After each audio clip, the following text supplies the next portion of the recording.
Hello legends, कैसे हो आप सभी का स्वागत है मैथमेटिक्स चैप्टर के ब्रांड एपिसोड में। आज का एपिसोड हम क्लास में मैथमेटिक्स के चैप्टर नंबर 15 प्रोबेबिलिटी के बेसिक कॉन्सेप्ट्स को एक्सप्लेन करेंगे with notes. So now without wasting time let's begin the video. First of all, हमारे प्रोबेबिलिटी का एक सिंपल सी डेफिनेशन किसी एक्सपेरिमेंट के दौरान किसी इवेंट के आने की चांसेस या फिर पॉसिबिलिटी को ही हम बोलते हैं probability of an event. Experiment जैसे किसी कॉइन को टॉस करना, किसी डाइस को रोल करना, 52 कार्ड्स में से किसी एक को सिलेक्ट करना, या फिर किसी बॉक्स में से किसी मार्बल या फिर बॉल को सिलेक्ट करना रैंडमली।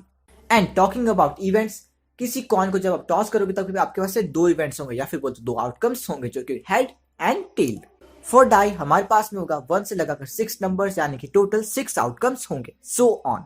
अब जब हम जान चुके प्रोबेबिलिटी क्या होता है, एक्सपेरिमेंट्स क्या होते हैं एंड इवेंट्स क्या होते हैं, अब हम बात करेंगे उसका formula. Probability of an event होता है favourable outcome divided by total outcomes. इसको अच्छी तरह से समझने के लिए हम एग्जांपल लेंगे। क्वेश्चन बोलता है कि एक इंसान है, वो एक डाइस को थ्रो कर रहा है, तो बताओ भाई कि क्या प्रोबेबिलिटी होगी कि वो एक प्राइम नंबर निकलेगा। डाइस को देखते ही सीधा लिख दो, टोटल आउटकम तो 6 होगा एंड प्राइम नंबर्स कितने होते हैं 2, 3 एंड 5, 1 से 6 लगा के बीच में, राइट। तो लिख दो 3 डिवाइडेड बाय 6, आंसर होगा 1/2। प्रोबेबिलिटी का answer most of the time 1/2 के फ्रैक्शन के फॉर्म में ही आएगा। That's great point to be noted, ये आप हमेशा याद रखना।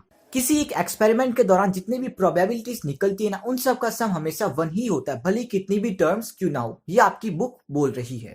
अब दो चीज आती है, impossible event and sure event. ये नाम से ही आप समझ चुके होंगे, श्योर इवेंट के अंदर जो प्रोबेबिलिटी होती है वो हमेशा 1 होती है एंड फॉर इम्पॉसिबल इवेंट वो होती है हमेशा 0। यहां तक तो हम लोगों ने बात की कि कोई इवेंट ई है, उसके आने की चांसेस क्या है। अब हम बात करें किसी इवेंट ई के नहीं आने की चांसेस क्या होगी। सपोज करो कि उसकी ई की जो प्रोबेबिलिटी है वो है 1/2, तो उसके नहीं आने की चांसेस होगी 1 - 1/2, यानी कि 1 minus probability of coming of E. I guess आप लोग समझ रहे हो कि मैं कहना क्या चाहता हूं, क्योंकि यू ऑल आर लेजेंड्स। अब हम बात करेंगे उन 52 कार्ड्स के बारे में। ये बहुत ही इंपॉर्टेंट होता है, आपको इसके बारे में जानकारी रखना बहुत ही जरूरी है। फर्स्ट ऑफ ऑल 52 कार्ड्स होते हैं एंड उनमें 26 तो ब्लैक कलर के होते हैं एंड 26 होते हैं रेड कलर के। इनके अंदर भी दो सब ग्रुप्स होते हैं। फर्स्ट ब्लैक की बात करेंगे, ब्लैक के अंदर होते हैं 13 clubs and 13 spades and red के अंदर होते हैं 13 डायमंड्स एंड 13 हार्ट्स। एंड जितने भी कार्ड्स होते हैं कलर के या ग्रुप्स के, उन सब में जो 13 नंबर्स होते हैं वो सिमिलर होते हैं, यानी कि 2 से लगाकर 10 तक तो नंबर कार्ड्स होते हैं।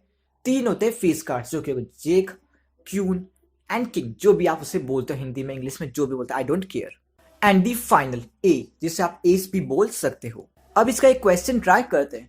मानते हैं कि भाई कोई इंसान है, वो कोई कार्ड को सिलेक्ट कर रहा है, तो उसकी प्रोबेबिलिटी बताओ कि वो एक ब्लैक कार्ड होगा। सिंपली 1 डिवाइडेड बाय 26 का आंसर होगा। That's great.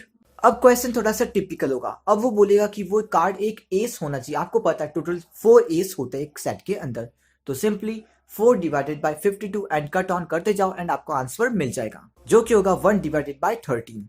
Well, examples try करते रहना। अब हम बात करेंगे कि एक डाइस एंड एक कॉइन की तो बात कर ली, अब हम मैक्सिमम चीजों की बातें करेंगे। जैसे कि एक कॉइन को थ्रो करोगे तो आपकी आउटकम्स 2 ही होंगे, जो कि हेड एंड टेल। जब आप 2 कॉइन्स को थ्रो करोगे तो आपको मिलेंगे 4 आउटकम्स एंड फॉर 3 कॉइन्स आपको मिलेंगे 8 आउटकम्स, जो कि आप यहाँ पर देख सकते हो। एंड एक डाइस के तो आपको पता है 6 आउटकम्स होते हैं and for the case of 2 dice आपको मिलेंगे 36 आउटकम्स, जो कि आप याद नहीं कर सकते, इसलिए आपको ये फॉर्मेट देख लो। इससे आप बहुत अच्छी तरह से ड्राइंग बता सकते। सॉरी, ड्राइंग नहीं, ये फॉर्मेट बनाना है। आप लोग सोच रहे हो कि मैं ऐसे ही बता रही फॉर्मेट, बल्कि ये यूजफुल होगा। क्यों? कुछ ऐसे क्वेश्चंस आएंगे जिसमें ये बहुत ही यूजफुल होंगे। जैसे मैं बता देता हूँ, बोलेंगे कि भाई एक इंसान ने 2 डाइस थ्रो किए, तो फिर प्रोबेबिलिटी बताओ कि उन दोनों नंबर्स जो आएंगे उनका सम 10 होना चाहिए।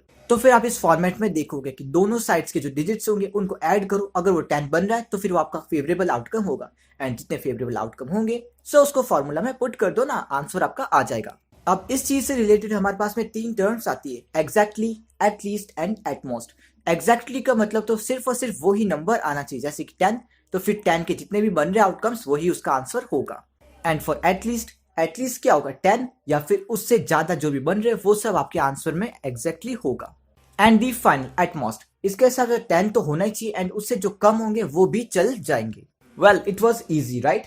इसी के साथ ही चैप्टर ओवर होता है। मैं बस यही कहना चाहूंगा एज यूजुअल कि एग्जांपल्स ट्राई करो, क्योंकि examples will make you ultra legend. So good bye legends, मिलते हैं अगला एपिसोड।